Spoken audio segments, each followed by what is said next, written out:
তো নমস্কার বন্ধুরা, আশা করি সবাই ভালো আছেন। তো বন্ধুরা, এখন আমি যে ছবিটার বিষয়ে কথা বলবো সেই ছবিটা হলো নীরজ পান্ডের ছবি, যেটার নাম হচ্ছে দ্য রয়্যাল বেঙ্গল টাইগার। যেখানে আমরা লিড চরিত্রে আবির চট্টোপাধ্যায়, প্রিয়াঙ্কা সরকারকে দেখি এবং তার পাশাপাশি এখানে একটা বড় ক্যামিওর চরিত্রে আমরা কিন্তু জিতের ক্যারেক্টারটা দেখি এবং পাশাপাশি খরাজ মুখোপাধ্যায়, শান্তিলাল মুখার্জি, রাজেশ শর্মা সহ অনেকে কিন্তু ছবিতে অভিনয় করেছে। তো ছবিটা খুব অল্প সময়ের একটা ছবি, 1 ঘন্টা 40 মিনিটের মতো একটা ছবিটা হয়েছে। তো ছবিটার যে মূল বিষয়বস্তুটা সেটা খুব ভালো এবং সিনেমাটা খুব টু দ্য এন্ড চলে, কোনো জায়গায় আপনার বোরিং ফিল হবে না এবং ছবিটা খুব ভালো একটা সিনেমা। জিদ্দা ছবি বলা যেতে পারে এবং জিদ্দার এই ছবিটা খুব ভালো একটা সিনেমা। তো আমি বলবো যারা এই জিদ্দার ছবি অন্যান্য ছবি দেখছেন, তো এই ছবিটাকে পারলে একবার দেখুন, দারুণ লাগবে। ছবিটার গল্প বিষয়বস্তুটা খুব ভালোভাবে ফুটিয়ে তোলা হয়েছে এবং স্পেশালি এখানে আবিরের ক্যারেক্টারটা আবির দারুণভাবে প্লে করেছে। তো সেই বিষয়গুলো নিয়ে একে আলোচনা করব। তো তার আগে প্রত্যেকটা বন্ধুকে অনুরোধ করবো, চ্যানেলটা নতুন হয়ে থাকলে আপনারা অবশ্যই চ্যানেলটি সাবস্ক্রাইব করে নেবেন, আর যদি ভিডিওটি পছন্দ হয় অবশ্যই লাইক কমেন্ট শেয়ার করতে ভুলবেন না। তো ছবিটার নাম যখন শুনছে দ্য রয়্যাল বেঙ্গল টাইগার, কখনোই ভাববেন না সেই ছবির মধ্যে অ্যাকশন রয়েছে। এই ছবিটা কিন্তু কখনোই অ্যাকশন প্যাক একটা ছবি কিন্তু নয় এবং জিদ্দার ছবি মানে যে আমরা যেটা জানি যে অ্যাকশন থাকবে, বিশাল নাচ থাকবে, গান থাকবে, সেটা কিন্তু এই ছবিটা কিন্তু সেরকম কিন্তু ছবি নয়। এই ছবিটা পুরোপুরি একটা একটা রুটেড ছবি, আর একটা সাধারণ মানুষের গল্প নিয়ে ছবিটা বানানো হয়েছে। তো ছোট্ট করে যদি গল্পটা আমি বলি, যে এখানে আবির চট্টোপাধ্যায় সে একটা মধ্যবিত্ত পরিবারের মানুষ, সে একটা অফিসে কাজ করে এবং সে অতিরিক্ত সহজ সরল, সে কোনোদিন কারো ওপর চটে না, কাউকে গরম দেখায় না।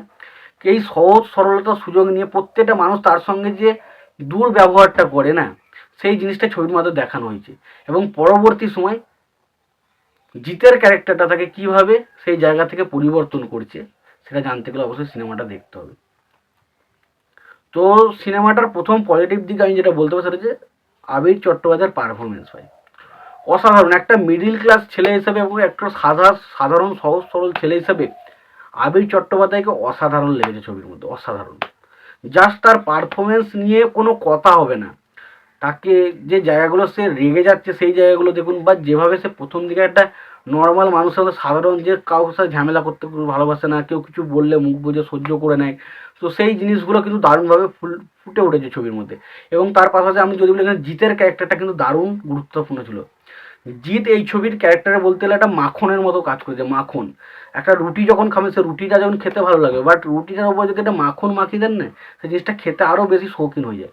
তো সেরকম জিতের ক্যারেক্টারটা কিন্তু ছবির মধ্যে সেরকম ছিল। কারণ আবিরের ক্যারেক্টারটা দারুণ ছিল, বাট আবিরের ক্যারেক্টারটা আমার ভালো লাগার পেছনে প্রধান কারণ ছিল এই জিতের ক্যারেক্টারটা। জিৎ যদি না থাকতো এই ক্যারেক্টারটা, তাহলে মনে হয় ক্যারেক্টারটা অতটা ভালো লাগতো না। তো জিতের ক্যারেক্টারটা এমন একটা ক্যারেক্টার যেটা খুব ভালো, খুব ভালোভাবে ছবির ক্যারেক্টারটা ফুটে, এবং জিৎ এবং আবিরের মধ্যে যে বন্ডিংটা সেটা দারুণভাবে ছবির মধ্যে ফুটে ওঠে।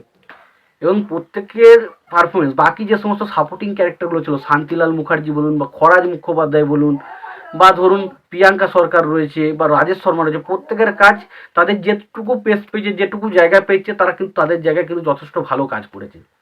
সিনেমার মধ্যে যে লোকেশন বা যে জায়গাগুলো শ্যুট করা হয়েছে সেটা দেখতে ভালো লাগে।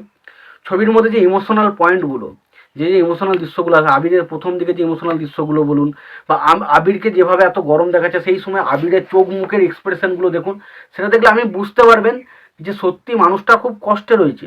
তো সেই জিনিসগুলো কিন্তু ছবির মধ্যে ফুটে ওঠে। এবং আবির যে ধরুন তার মনের মধ্যে একটা ডিপ্রেশন বা একটা ফ্রাস্ট্রেশন ব্যাপার চলছে, সে সবসময় চাইছে যে প্রতিবাদ করতে, কিন্তু সে প্রতিবাদ করতে পারছে না। এবং পরবর্তী সময় সে যখন প্রতিবাদ করছে, তখন তার চোখ মুখের যে এক্সপ্রেশন বা তার চোখ মুখের যে হাসি বা তার যে খুশি অনুভবটা, সেটা কিন্তু দারুণভাবে ফুটে ওঠে। এবং স্পেশালি কয়েকটা জায়গা রয়েছে যেখানে জিতের কয়েকটা সংলাপ রয়েছে, যেখানে আর কি জিতের সংলাপগুলো আবিরকে পরিবর্তন করতে বাধ্য করে, সেই জায়গাগুলো খুব ভালো। এবং বলছি তো প্রত্যেকের কাজ খুব ভালো, ছবিটা খুব ভালো একটা সিনেমা। আমি বারবার করে বলছি অবশ্যই দেখো, যদি না দেখে থাকো অবশ্যই দেখো। ছবিটা দেখার পর আমার সাথে বলবে, যদি না ভালো লাগে তাহলে আমাকে তুমি সে কমেন্ট বক্সে যা খুশি গালাগাল করতে পারো, কিন্তু বারবার করে বলছি ছবিটা একবার দেখো, ছবিটা দারুণ লাগবে, খুব ভালো একটা সিনেমা। তবে ছবিটার এন্ডিংটা আমার খুব একটা ভালো লাগেনি, এন্ডিংটা আর একটু বেটার হতে পারতো।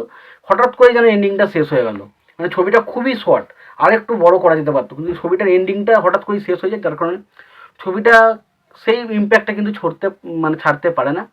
তবে একটা কথা বলো, যারা ছবিটা জিতের ছবি দেখতে পছন্দ করেন অবশ্যই দেখুন, এবং আবিরের ছবি যারা দেখতে পছন্দ অবশ্যই দেখতে পারেন, ছবিটা খুব ভালো লাগবে। এটুকুই বলার ছিল।